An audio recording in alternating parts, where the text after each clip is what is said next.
Prezadas irmãs, prezados irmãos, louvado seja nosso Senhor Jesus Cristo, para sempre seja louvado e nossa Mãe, Maria Santíssima. Na primeira leitura da carta aos Romanos, temos o início da carta com uma espécie de saudação e endereçamento. Quem é que está escrevendo? Paulo, servo de Jesus Cristo, apóstolo por vocação, por chamado. Saulo, Saulo, por que me persegues? Paulo foi escolhido para o Evangelho de Deus. E este Evangelho havia sido prometido nas Escrituras pelos profetas a respeito de seu filho. Seu filho é Jesus, o descendente de Davi segundo a carne.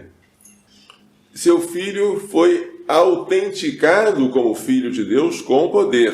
Por quem? Pelo Espírito de Santidade, que o ressuscitou dos mortos. Jesus Cristo, nosso Senhor. O Pai demonstrou seu poder no Filho, ressuscitando-o dos mortos, através do Espírito Santo. É por ele, por Jesus Cristo, que recebemos a graça da vocação para o apostolado. O apostolado quer dizer missão. Ele foi enviado. Enviado para quê? Para trazer à obediência da fé todas as nações. As nações que não conhecem o Evangelho, ele tem que anunciar e convidá-las a obedecer. Crer e obedecer é a obediência da fé. Para quê? Para a glória do seu nome.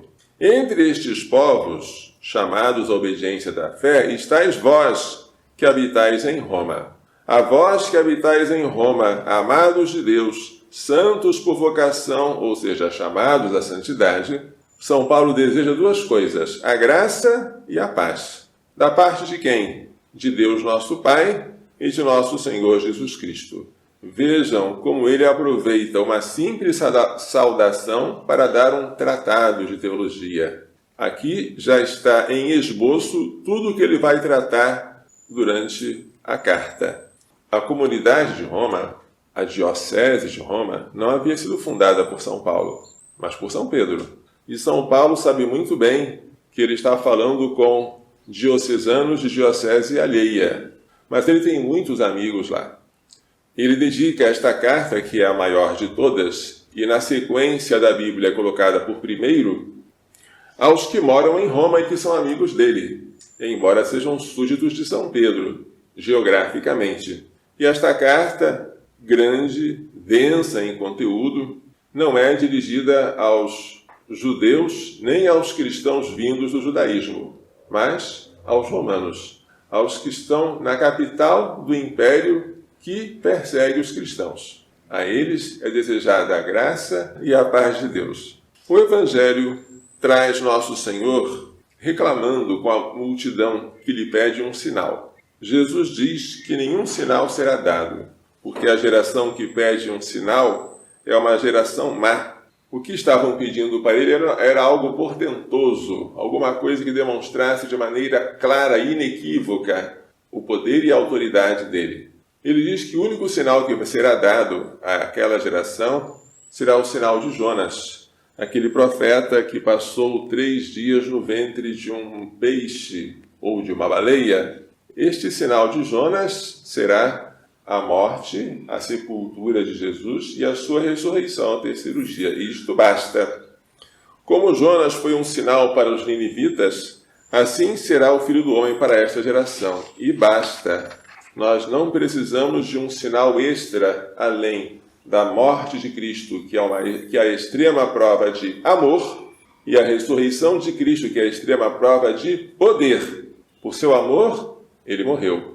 Por seu poder, ele ressuscitou. Acabou. Se pedimos algo além disso, não nos será dado, porque é inútil e estaríamos tentando a Deus. No dia do julgamento, a rainha de Sabá era um reino ao sul, o reino dos sabeus, se levantará juntamente com os homens desta geração e os condenará, porque ela veio dos confins da terra para ouvir a sabedoria de Salomão. Salomão era sábio, a fama da sua sabedoria se espalhou pela terra, e a rainha de Sabá veio lá para verificar a grandeza daquela sabedoria e ficou abismada, porque aquilo que ela viu superou aquilo que falaram dele.